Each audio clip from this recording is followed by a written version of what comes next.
book sales are way down. I'm sorry, but we think the Girlfriend's Guide franchise is dead. Dead? In one moment of TMI, I basically destroyed my life. Here's the upside. It's over with Jake. You know you can move on. He's gone. I'm free. It's about a woman who writes books. She writes books about having the perfect family, having the perfect life, raising the perfect child. Sort of funny, anecdotal books. But the truth is that her life and her marriage have fallen apart. And so in the very first episode, when you meet her, she's still trying to hide the fact that her marriage is dead, but she's coming out with a book about how to keep your marriage super hot and sexy. And you follow her as she has to pick up the pieces, learn how to date again, go through the process of divorce with her husband, deal with her children, their trauma.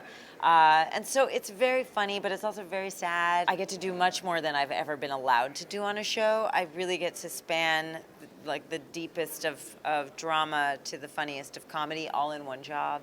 Of course, you know, some tragedy could have befallen me today and I'd still have to be here and put on a pretty face. Sometimes it is really hard. It depends on what kind of person you are. For me, my private life is private. I try to keep it as private as I can. And my personal tragedies are my personal tragedies.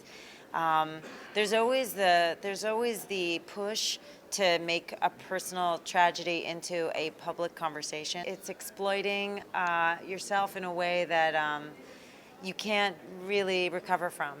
And I think that it's really important to maintain that sense of personal space, which is why social media is challenging for me, because I think it overexposes people a lot. I am for the show, I am for my job, but I don't want people to know me so well that they can't see me as another character. J'aimerais pouvoir avancer, pouvoir passer à autre chose et j'y arrive pas.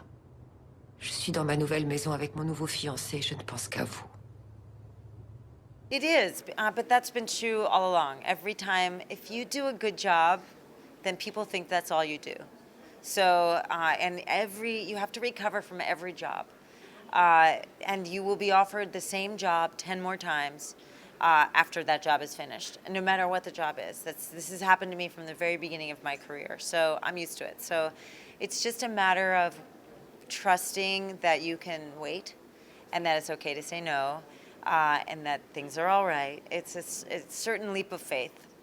Oh, you mean that they revive it? I doubt it.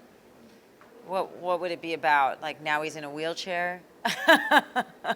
Things have gotten worse. I don't know. I don't know how it ended. I actually did not watch the 8th season. No.